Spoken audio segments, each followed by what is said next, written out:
Oke.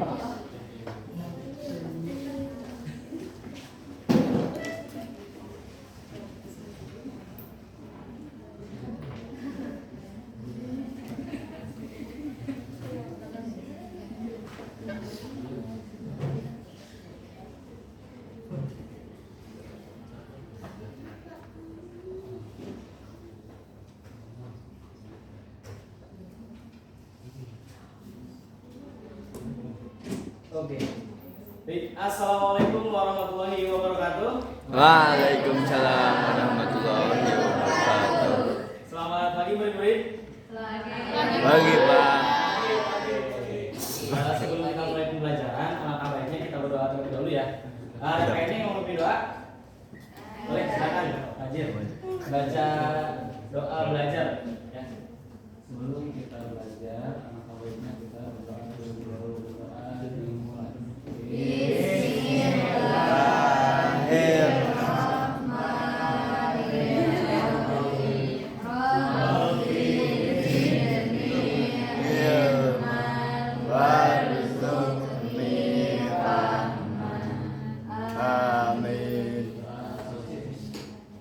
Oke, baik. Terima kasih kepada ayah kita yang sudah memberi doa. Ya.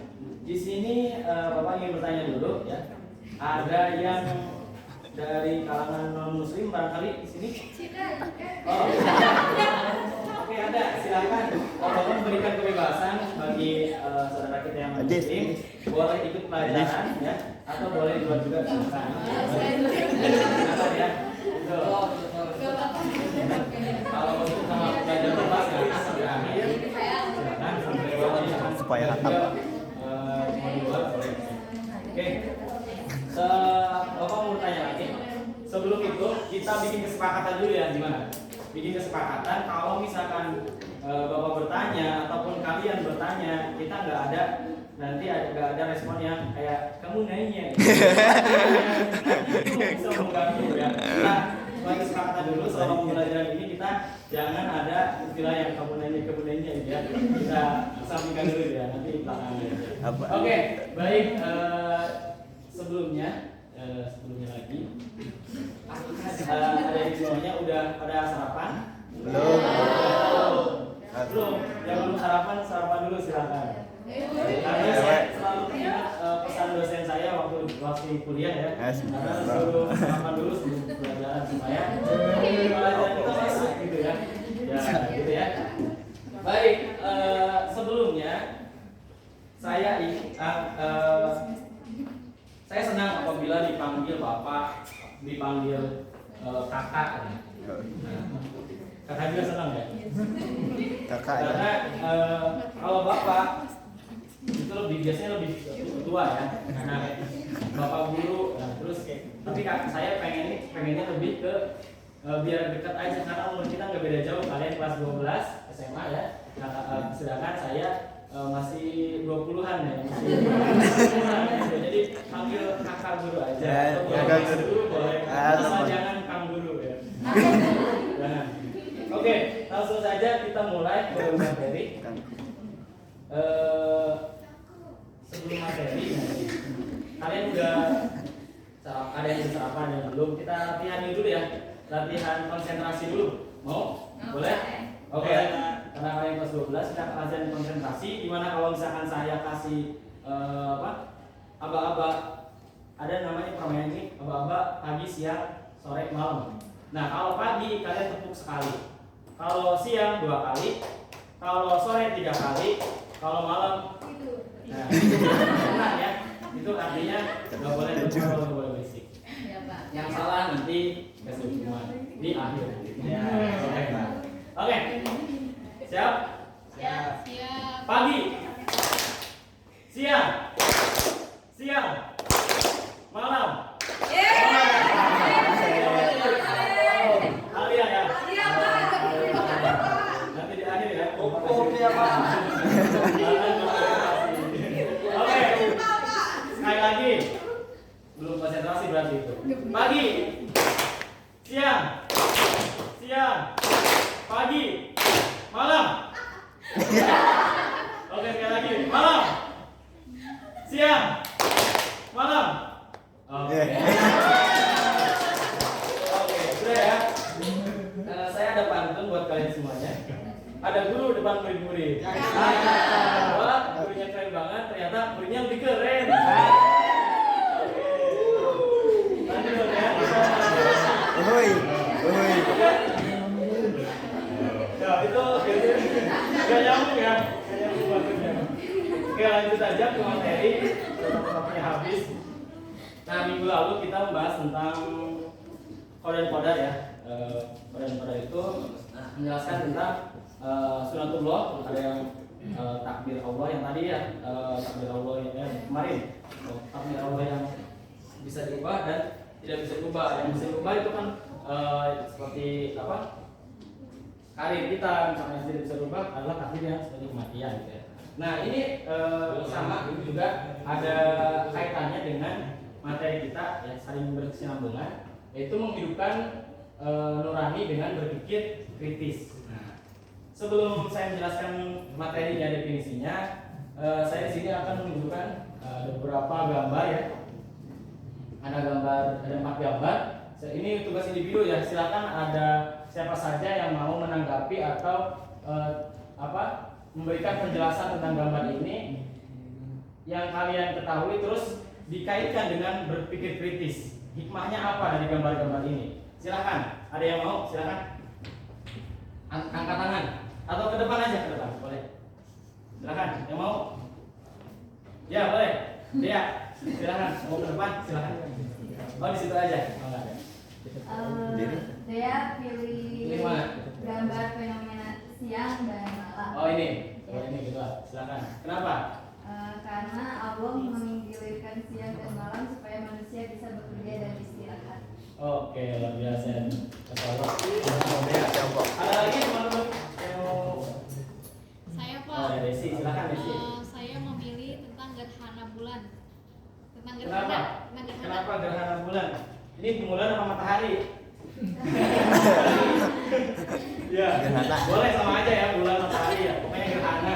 Tentang gerhana bahwasannya dari gambar tersebut bahwa dapat kita ambil hikmahnya dari kejadian gerhana itu bahwa Allah itu maha besar.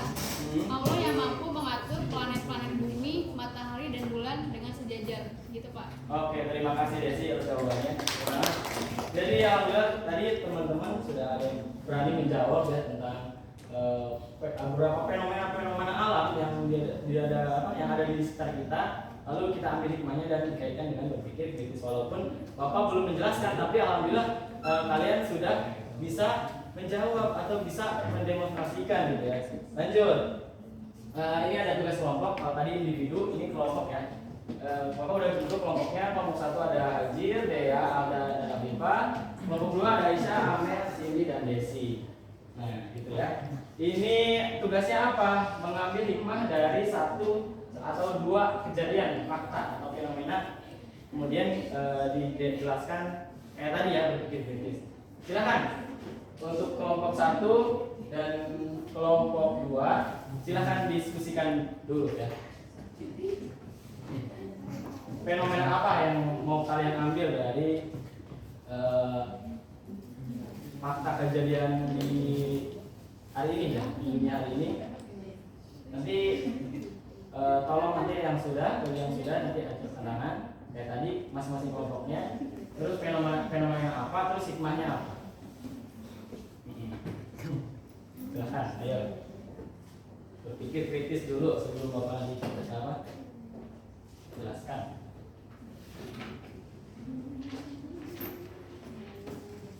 Sudah diskusinya? Sudah ya? Oke, untuk kelompok 1 siapa yang mau mewakili untuk tadi hasil diskusinya gimana? Fenomena apa aja? Ya, silakan. Siapa aja ya? Mana? Aja ya. Fenomena apa? Di sini fenomena COVID-19. Oh, fenomena COVID. Kenapa? Hikmahnya apa? Libur.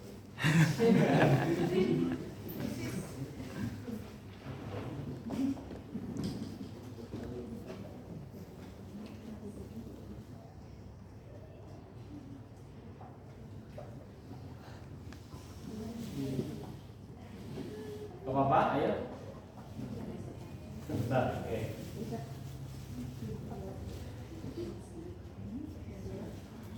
Oke, dari kelompok 2 dulu barangkali, silahkan. Perwakilannya? Ya, silakan Aisyah. Kelompok kedua tadi diskusi jadi mengenai fenomena hujan. Kenapa fenomena hujan? Ada apa? Di hujan ini Allah banyak mendatangkan rahmat seperti ada dari Al-Quran Syu'ara ayat 28. Dan dialah yang menurunkan hujan sesudah mereka berputus asa dan menyebarkan rahmatnya. Dan dialah yang melindungi lagi mereka terpuji. Dan yang kita rasakan juga ketika hujan turun ini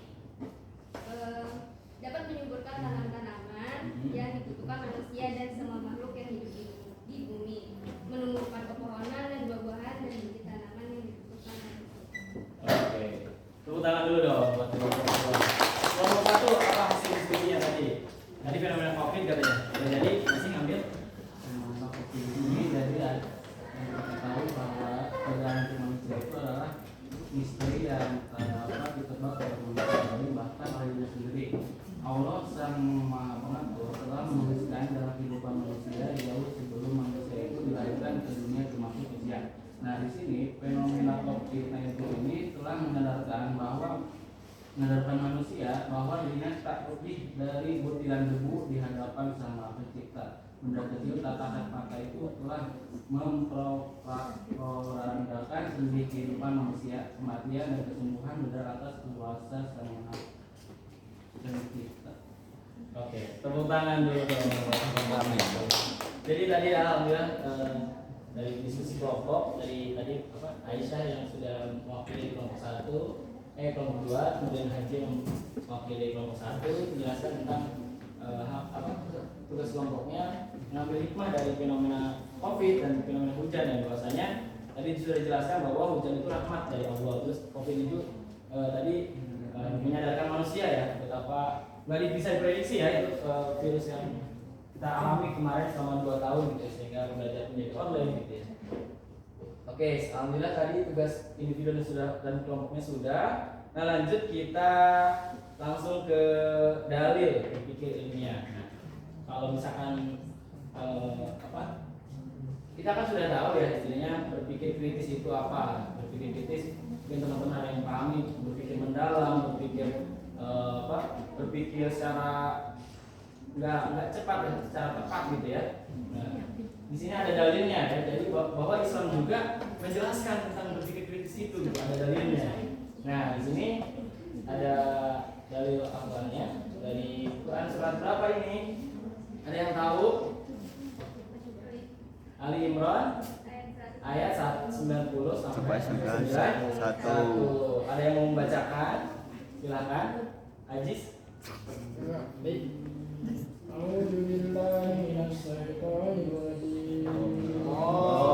Bismillahirrahmanirrahim. Inna fi khalqis samawati wal ardi wa ikhtilafil laili wan nahari la ayatin li ulil albab. Alladzina yadhkuruna Allaha qiyaman wa qu'udan wa 'ala junubihim wa yatafakkaruna fi khalqis samawati wal ardi. Rabbana ma khalaqta hadha batila subhanaka faqina 'adzaban nar. Shadaqallahul 'azim. Allah.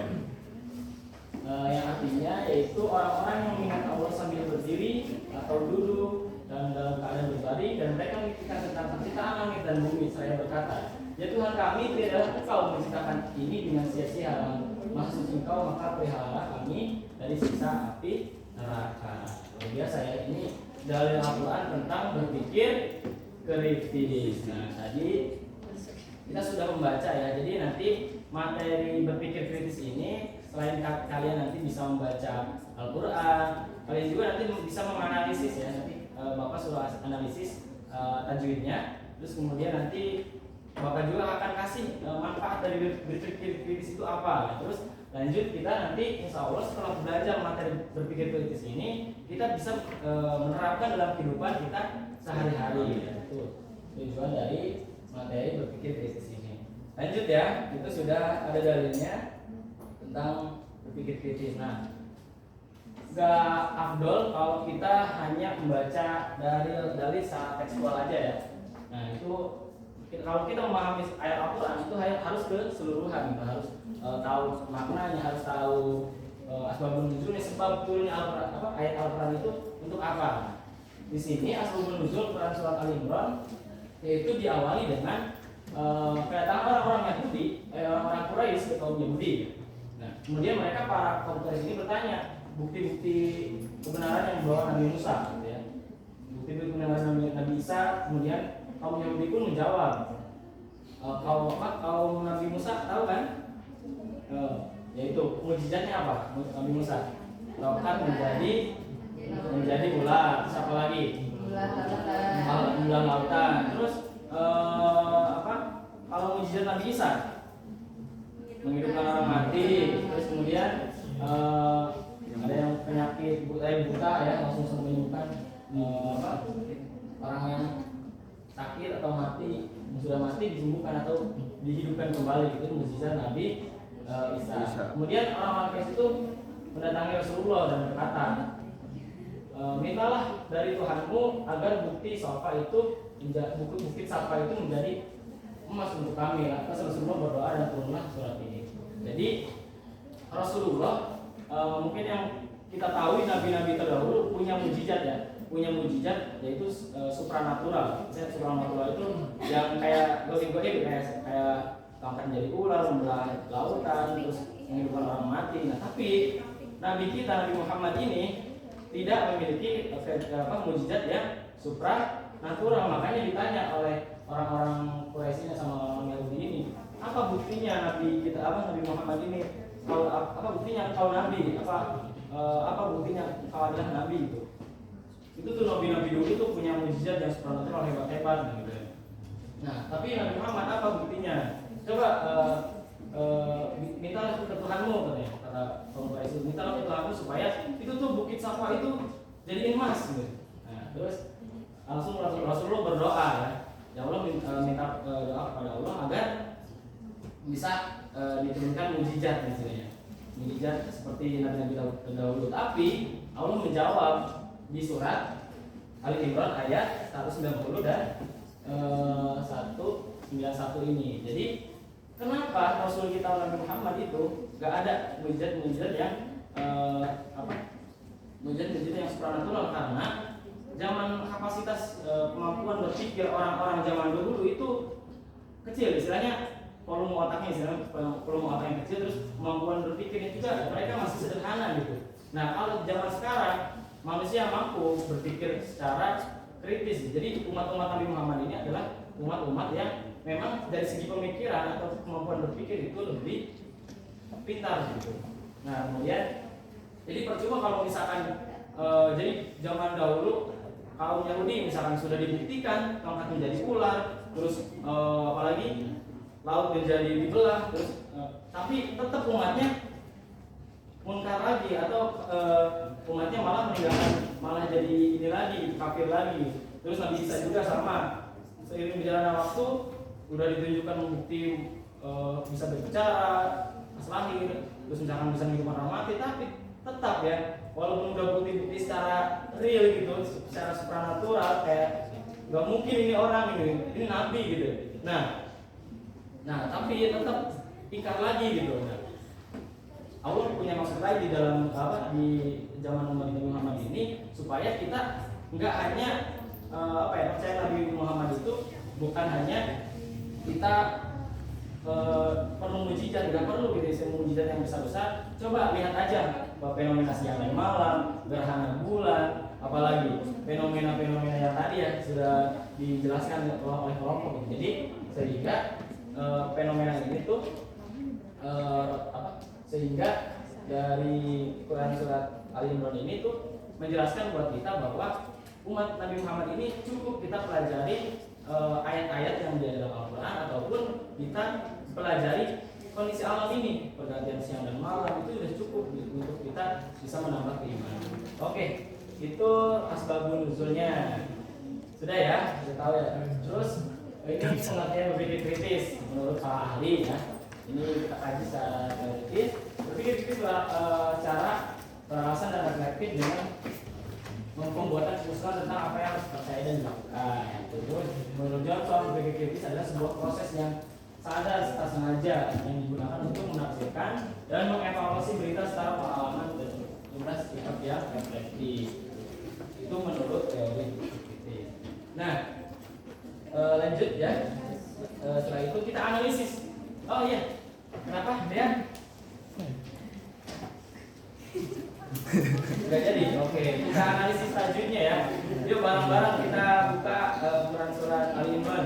Buka Al-Qurannya atau bisa lihat di layar ya. Bismillahirrahmanirrahim.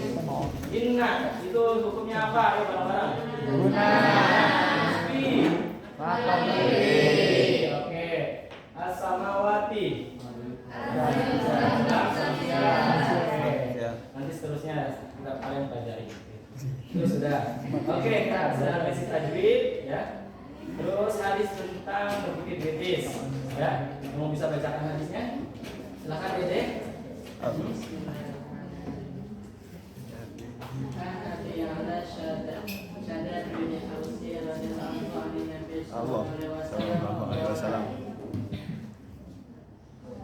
Al-Qaisur man dana nafsahu wa amila lima ba'dal mauti wa la'ana yajidu man asba'an nafsahu huwa ma wa tamanna Allah. Oke, dari Abu Ya'la di sini yaitu Syahadat Ibnu Aus dari Nabi Rasulullah SAW bersabda, orang-orang yang cerdas ialah orang yang mampu mengintrospeksi dirinya dan suka beramal soleh dalam kehidupan setelah mati, sedangkan orang yang lemah ialah orang yang selalu mengikuti hawa nafsu dan berharap kepada Allah dengan harapan yang kosong. Itu hadis tentang berpikir kritis. Jadi untuk berpikir kritis ini manfaatnya ada beberapa. Maaf ya, keselioan. Oke, lanjut kita ke manfaat. Apa sih manfaat dari berpikir kritis? Oke, manfaatnya yang pertama, satu, kita bisa mengambil hikmah dari segala sesuatu. Hikmah dari kejadian alam, kayak kejadian COVID, kejadian pergantian malam dan lain-lain. Terus kita juga bisa menambah semangat dalam belajar. Kenapa Anissa? Oke, menambah semangat dalam belajar.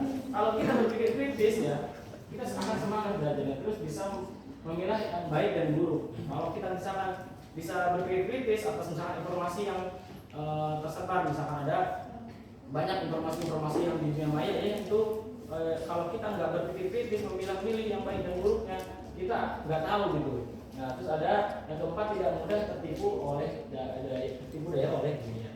Nah, itu manfaat dari berpikir kritis.